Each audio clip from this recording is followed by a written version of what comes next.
All right, so normally I don't sit through an entire video, right? I usually go down here and I grab the transcript right here. I do this, I grab that, and then I go and I make my video from that transcript. Because sometimes these videos aren't realistic. If everyone could be rich by just thinking about being rich, then there wouldn't be any poor people. If men could find relationships just by thinking positively, why would there be single men? And on that same note, why would people be homeless if they could just think positively and not be homeless?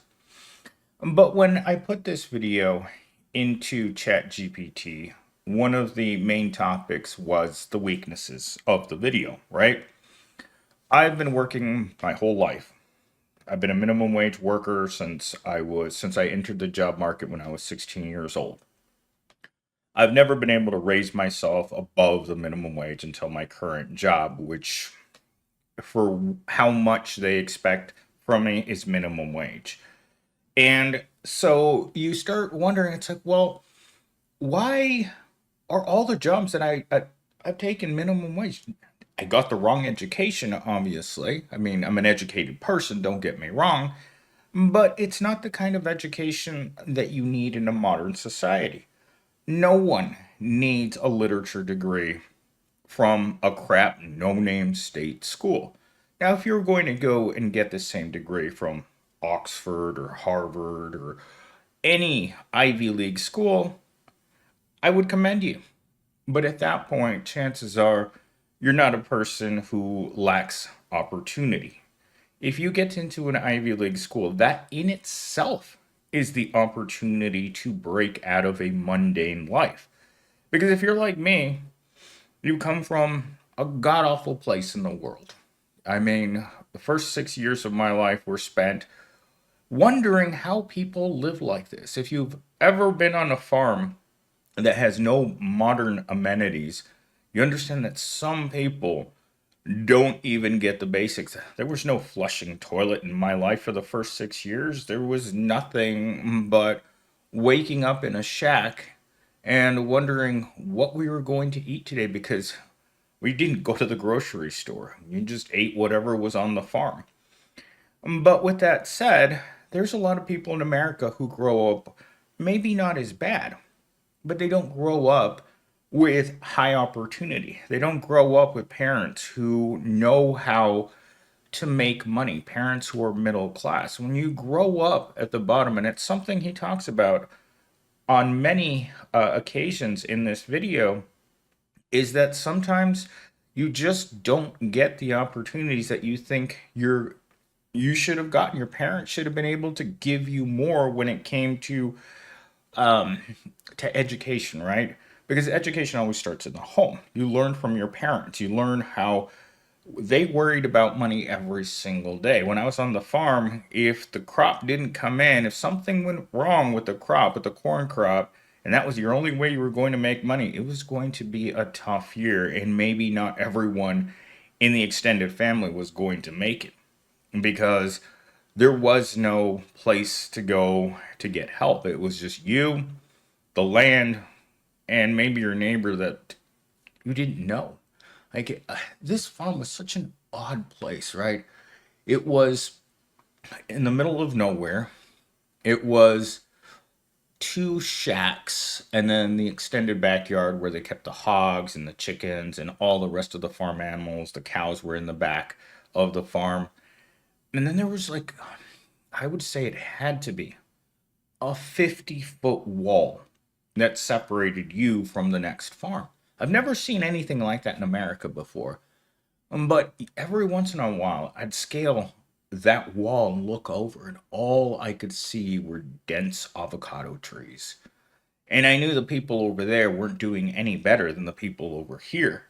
It just seemed like we were all struggling to make it, struggling to stay alive. And when you see videos like this, the first word it says here, and I'm going to read this from my three talking points, oversimplifies complex socioeconomic issues, potentially underestimating systemic barriers. Not everyone's going to be like this guy and be 19 years old and already make $1 million on YouTube. Sure, we all grew up with these guys, right?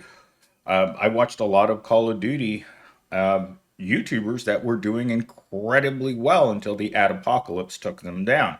Where they are now, who knows? But to say that everyone is going to have the same potential, I assure you, the systemic barriers are definitely there.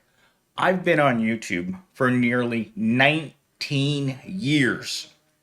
Think of that. I've been on YouTube for 19 years and I've only made money for one. And it wasn't great money. It was it was what would I call it? Just some spending cash, right? My first paycheck from YouTube was like $100. I think I met my threshold 1 month last year or the year before that. It was in August of last year, and then of course, nearly a year after that, I got demonetized for repetitive content. Can you imagine that being on YouTube for 18 years and then suddenly you start making a little bit of money and you get demonetized? That's what happened to me in August of this year. And so I was really disappointed with the system that I'd spent so many years creating content for. My videos didn't get any views. For the first 18 years of my channel, if I got 10 views a day, I thought that was great. But as soon as I relabeled the channel Millennial Steam and I started doing my rants, that's when the viewership went up and up and up. And I mean, I'm a guy that started out watching Shoe on Head when she was still a teenager. Like, I remember her very first video, and now she's a multi-million-dollar YouTuber. Some people go up, and sometimes the systemic barriers to making real money keep you poor for the rest of your life. I don't ever expect to make real money in my life. I'm expecting to stay down here where all the poor people are because this is where poor people stay. And a lot of us don't have the aptitude, or for most of us, the ambition or desire to do all the horrible things that rich people have to do. Because I was watching a video while I was sitting outside of Aldi's today, and the woman in this video, really small channel that got recommended to me, she was talking about billionaires and how they're strange because you couldn't make $1 billion even if you, I think she said it, even if you had been making $10,000 a day for like the beginning of time, you still couldn't make $1 billion.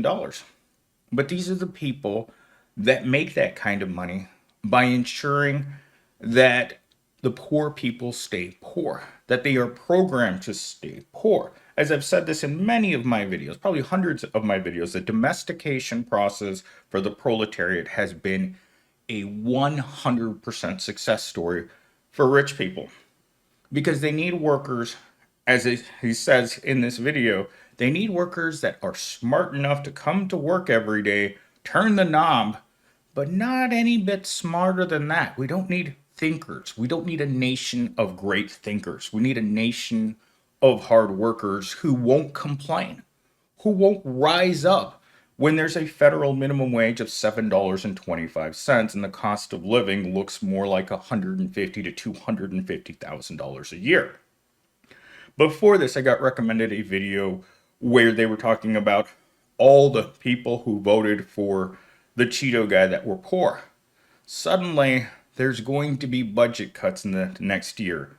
And the first people that are going to feel those budget cuts are going to be the people that voted for him, for him and his budget cut. Did you think he was going to cut money from the wealthiest people in America? No, budget cuts are going to come from down here. And as people who are programmed to be poor, you're just going to say things will get better. I've heard this my entire life. I've heard it from my mom my entire life, who was a deeply religious person. Well, on the cover, she was a deeply religious person, but underneath, she was a bad person who got kicked out of church repeatedly throughout my entire childhood for doing things that the church didn't approve of and then would find out and she'd get kicked out. But anyhow, she would say this to little millennials team all the time. It's like, you just gotta wait. You know, your luck will change. Things will get better. And this is something that I also thought a lot about when I'd be fishing. Like yesterday, when I was at that lake, I heard, "Oh, good luck with your fishing," thousands of times at that lake. And I would sit there holding my rod all day long, looking like a ding dong, staring at the sky, waiting and waiting and waiting. That's the same thing that happens to the proletariat. You sit there with your rod hanging there in the job market or wherever your rod wants to hang, and you wait for opportunity to come and bite on your hook. Fast forward 20 years, you're still looking up at the sky, probably straight into the sun with your rod in the economy, waiting for the fish to bite. And I'll tell you this much: I've been waiting a long time for something good to happen in my life, and it hasn't. Meaning that this guy is selling you a pipe dream. He makes it seem like, it's just a matter of you trying hard enough. And that's what I've said on this channel for years. Immense effort, education, trying, looking for better opportunities doesn't mean that you're going to find those opportunities. I've applied to thousands of jobs already to try to get out of my current job. Every job that I apply to has paid $20,000 less per year than my current job, and I can't get that job. I've heard from you in the comment sections and by watching other YouTube channels that you guys have been looking for minimum wage jobs for years. I've had a person blowing up my phone now for the past hour because she's been unemployed for 6 months. She needs money really bad. If she's begging me for money right now, and remember, she offers nothing in return, absolutely nothing. No gas, no ass, no cash. She just wants the money because she thinks she's entitled to it. And a lot of women do feel that way. They think that men are just going to simp for them just because they're women. And when they start really feeling the pressure, that's when they break down. This woman is crazy right now. She needs that money, and she has to. She's going to take it by force. And I've met women like this. I've met men who know women like this. I've met men who have women that won't leave them alone about giving them money until you show her your bank account and that you have $0 in your bank account. That's how bad some of these women are. Or they will shame you. Like there was that a girl, the e-beggar girl that was on Twitch, who was actively shaming men. She used this phrase. Well, you shouldn't buy lunch today so you can give me the money that you were going to spend at Subway because this isn't free. You have to pay something in order for me to get paid. And I was like, and she was one of the most entitled people that I've ever seen. I don't know if she's still on Twitch, but she wasn't that attractive. And she was shaming her simps on Twitch because she wasn't getting the kind of money that she wanted. And she's probably over 30 at this point, trying to pass herself off as an e-girl. And I don't know where I'm going with that other than I've been dealing with that for the last hour. All right, so I'm just barely getting to talking point number two. So leans heavily on anecdotal success, which may not be universally replicatable. So anecdotal success. Sorry, guys. When I have words that I don't use every day, I look at them. I've heard them, but I don't say them, and it's hard for me to say them. But when I watch shows or clips of Dave Ramsey, it's the exact same thing. May not be universally replicable in the sense that not everyone is going to be able to be successful. If success was easy, if success was normal, as I said in the beginning of the video, everyone would replicate success. And when you just talk about that one guy on YouTube that is successful, it doesn't matter. It doesn't have any meaning. Because even when politicians or You hear this feel good story of the year, right?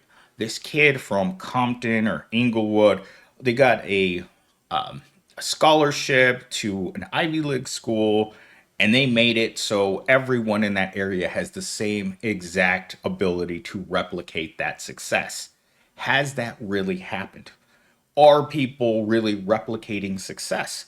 I work in an entire corporation where everyone that I know is scraping by, other than the C suite.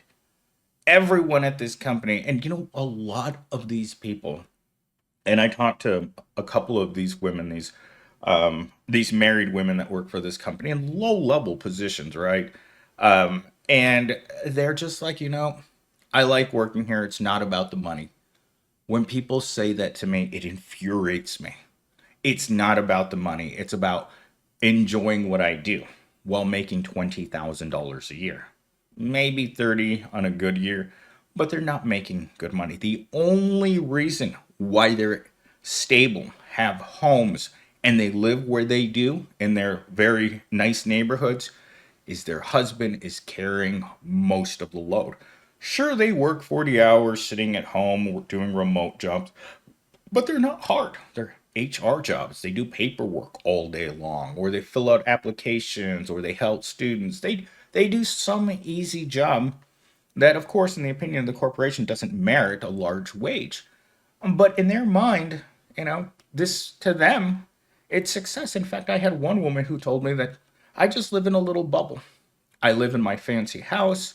My husband owns his own business, and I work in order to make the extra money that she spends on the things that she wants. The husband has to take care of the mortgage, the university tuition, the the cars, all of the utilities, every other bill is the husband. And of course, you're not going to feel the economy when you're not hurting. And when you think about people who are very successful, well, they're very unique in the sense that they came from not economic, social problems. They didn't come from that troubled family with a single mom with 5 kids. These people, for the most part, come from very successful families. It's easy to replicate success when your whole family has been successful and your parents can jumpstart your life by making certain that you're financially comfortable until you get there like them. And so you might have setbacks, but a setback to a rich person is much different than a setback to a poor person. A setback to a poor person like myself, let's say I didn't get a paycheck next week because I got laid off. That setback wouldn't be just a setback. That would lead to homelessness for a large percentage of people. That's why homelessness is up in America by such a large percentage. Everywhere, every major city in America has a crisis of homelessness. Is FEMA rolling out the vehicles to come help these people? No. Why? Because they don't matter. Because obviously success is easily replicatable. And if you're not successful, then there's something obviously wrong with you. And I'm not going to say there's not something wrong with the homeless population. Being homeless is in itself a direct cause to a lot of mental problems. Can you imagine not having a place to go at night? I have for many years.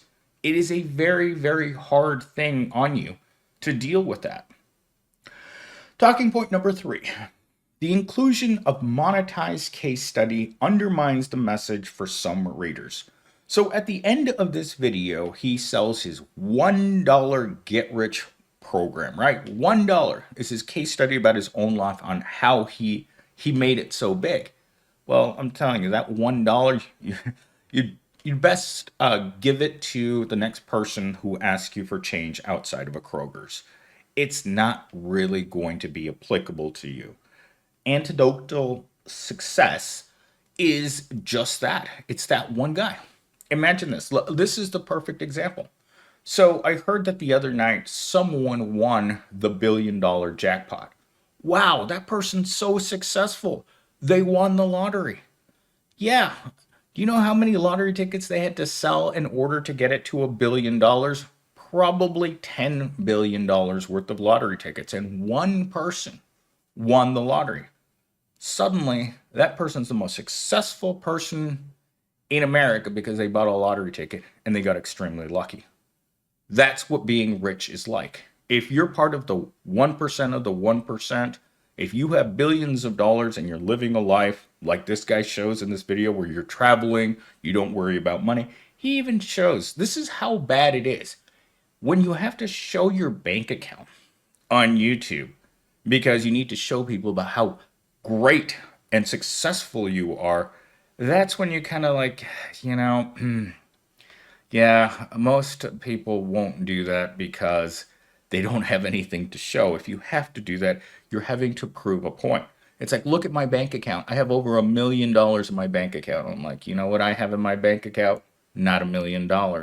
I work every day and I have worked every day for my entire life. What do I have to show for it? Absolutely nothing, which is normal. When you look at videos like this, you can't look at them and think this is reality. And that's why I don't typically watch videos like this, but I wanted to see what types of images he put in the background, what his messaging was, what he was going to do as a salesperson, right? Because he talked about this. He sold his company last year and he's only 25 years old. How many of us own companies? What it was the statistic like 4% of Americans right now own their own businesses in America, which is down by many percentage points. I think 60% at the beginning of the century. It was some ridiculous amount before large corporations took over everything. And then suddenly you have to work in their warehouses or their factories in order to be able to make money because you're not going to just be able to replicate their success. It's not realistic. Anyhow, please forgive me for butchering some of the words in this video, and I will talk to you guys in the next one. I have to get ready to go to the park again and live stream for an hour, but I gotta wait to get that number 2 to come out before I risk going to a place that has no bathrooms.